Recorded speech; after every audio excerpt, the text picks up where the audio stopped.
Hi Pisces, this is Pisces Hub. Welcome to my channel.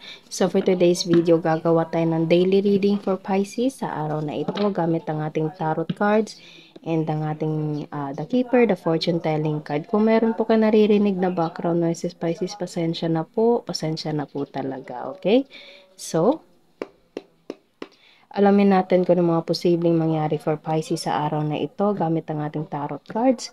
And kung mag-resonate po Pisces, take lang. Pag hindi, wag po natin pong ipilit. And this is a general reading. So, pwede po mag-resonate. Pwede po hindi. Okay? And ang ating daily reading Pisces ay always pong timeless. So, kahit anong araw, buwan o taon mo ito napanood. Basta mag-resonate po, take lang. Again, pag hindi, wag pong ipilit po. Okay? And ang energies po ay pwede pong vice versa. Masculine or feminine ay pwede po sa lahat. Babae, lalaki, or LGBT man yung mga nanonood na Pisces o yung mga taong dinidil ni Pisces. Take lang, okay? So, kung meron po kayo naririnig na background noises again, pasensya na po Pisces. So, ano po ang posibleng mangyari for Pisces sa araw na ito? Mga gabay mensahe for Pisces sa araw na ito. Privileged lady. Wow. So, pwedeng this is you, Pisces, or pwedeng you're dealing with someone na may feminine energy. Privileged lady. Wow. And main female.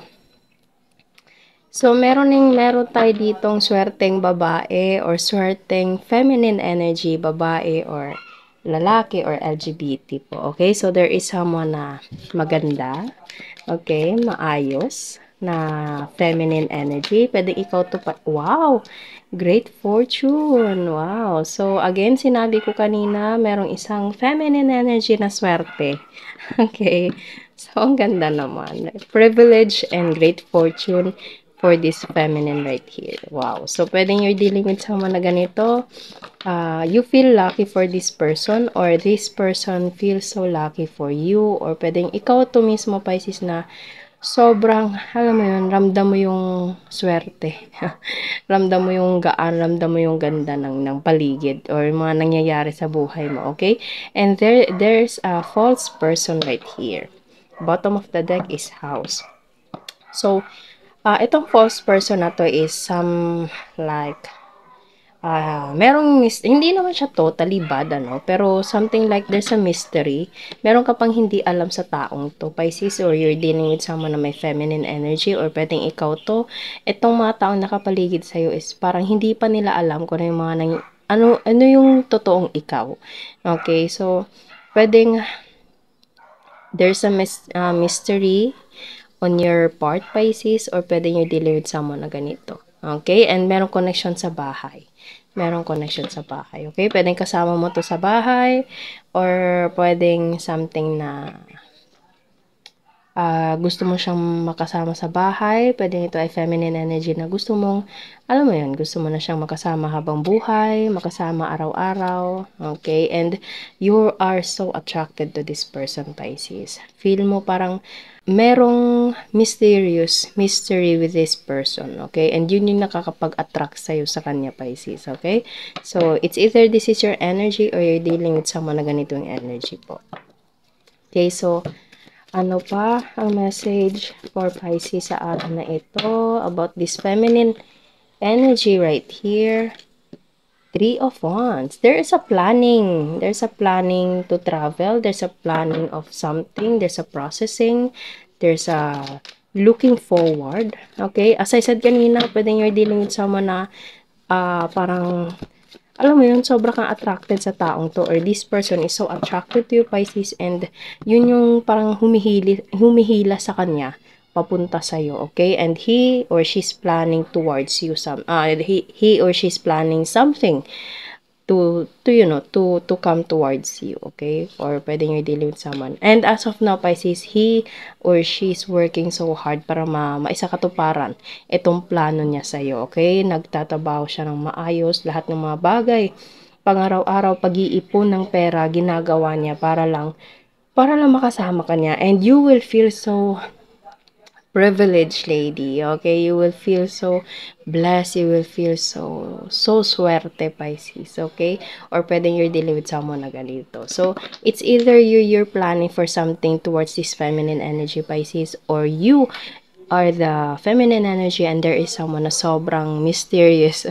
Okay, misteryoso ka sa kanila, sobra silang na-attract sa'yo, and at the same time, they are planning for something and nagtatabaho sila ng sobra-sobra para lang makapag-ipon and makapunta sila sa'yo. Okay, so or pwede meron din connection sa bahay and meron connection sa trabaho. So, pwedeng you will feel so granted. Okay, bigla ko naisip yung word na granted. You will feel so granted, so blessed about this work. Okay, na alam mo yun, sobra kang magiging masaya, sobra kang magiging um, swerte. You will feel so blessed. And there's a granted something, Pisces. Okay? Merong bahay, merong trabaho. Okay? And the moon, okay. So, 10 of Swords and the moon. Ang dami mong pinagdaanan. Sobra mong daming pinagdaanan, Pisces. Pero wag manghinayang, wag mawala ng pag-asa. Again, there's always light at the end of the tunnel. Kung ano man tong pinagdaanan mo, you can take a lesson, okay, sa experience na iyon and gawin mo yung gabay sa panibagong experience na darating sa iyo and sobra mo itong ma-enjoy, Pisces, the Judgment card. Wow.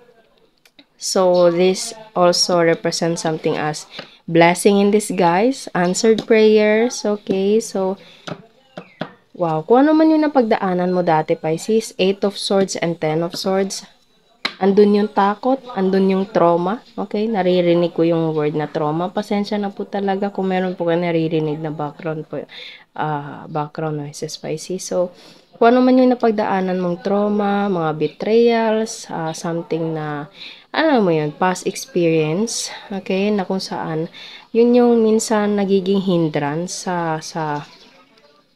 sa kasiyahan mo, Pisces. Pero huwag maghinayang, huwag mawala na pag-asa, ipagpatuloy ang buhay kasi there's a light at the end of the tunnel, Pisces. Merong naghihintay na maganda, maliwanag na buhay para sa iyo and you will feel so privileged, so blessed with a great fortune na dala nito. Pwedeng ito ay merong connection sa bahay, pwedeng ito ay merong connection sa trabaho, or you're dealing with someone na ganito yung energy na nakikita nila sa'yo, ganito and ganito, okay? And they are planning, they are so attracted to you and gagawin nila lahat. Mapuntahan ka lang, okay? O pwedeng ito ay merong connection sa someone and ganito yung nakikita nila or ikaw po to na ganito yung nakikita mo sa isang tao and gagawin mo lahat para sa kanya, okay? Or, pwede din na merong connection sa kung ano man yung napagdaanan dati, mga anxiety, mga, alam mo yun, mga past traumas na napagdaanan, pero there's a light at the end of the tunnel and darating yung araw na matatanggap mo, marireceive mo yung mga bagay na deserve mo, Pisces. Meron itong connection sa bahay, so pwede makakapagpatayo ka ng bahay, na sarili mong bahay in the nearest future, Pisces.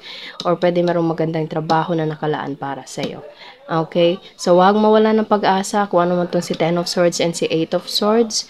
There's a blessing in it. There's a blessing in disguise. And magtiwala. Always magtiwala. Trust the process of God. Trust His timing. Trust His will. Okay? Just surrender everything to God, Pisces. And siya yung bahala sa kung ano man yung darating sa buhay mo. Okay? There's always a light at the end of the tunnel. Okay? So, yun po ang ating reading sa araw na ito, Pisces. Naway nagustuhan nyo po. Huwag nyo po sanang kalimutan na mag-like at mag-subscribe po sa ating channel. And click the bell button, Pisces, para ma-notify po kayo sa next videos na i-upload natin. Okay? So, thank you, Pisces, and God bless!